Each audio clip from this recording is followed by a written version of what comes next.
Mapagpalang araw po sa ating lahat. Ako po si Emmanuel O. Alejandre. Ito po ang aking daily devotion ngayong May 12. And for today, ating pag-uusapan kung paano gumawa ng sermon. This relates to the topic of homiletics na makikita natin sa 2 Timothy chapter 4 verse 2 na nagsasabing, "And so it was with me, brothers and sisters, when I came to you, I did not come with eloquence or human wisdom as I proclaimed to you the testimony about God.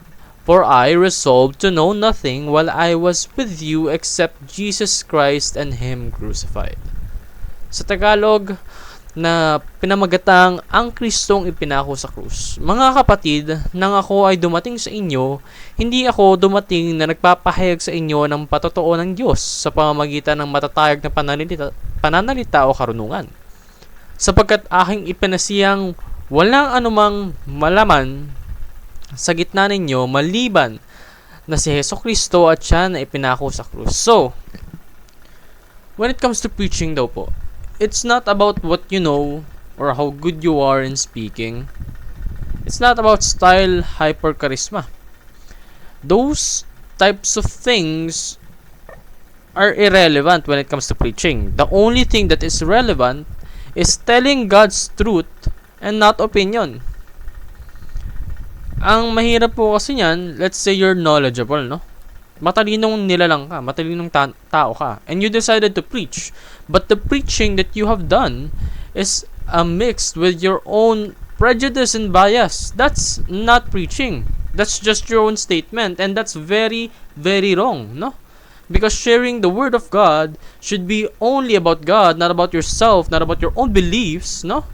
Because preaching means being a mouthpiece of God. It's not being a mouthpiece of yourself and what you know about God. No. It's about putting God's ideals into words, and only His. So, before you preach, you should listen to God first through His word and prayer. Be familiarized with what God has to say, what God wants others to know, and what God wants you to say to others. One solid way of doing that is speaking from the heart to reach the heart. Because that's basically the goal of preaching, no?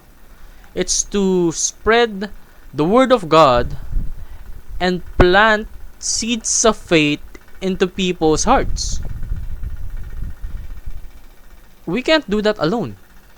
That's why we should rely on the Holy Spirit for the empowerment for us to be great at preaching. For the glory of God. Yun lamang po ang aking daily devotion. Maraming salamat sa pakikinig. Pagpalain po tayong lahat and let us all give glory to God.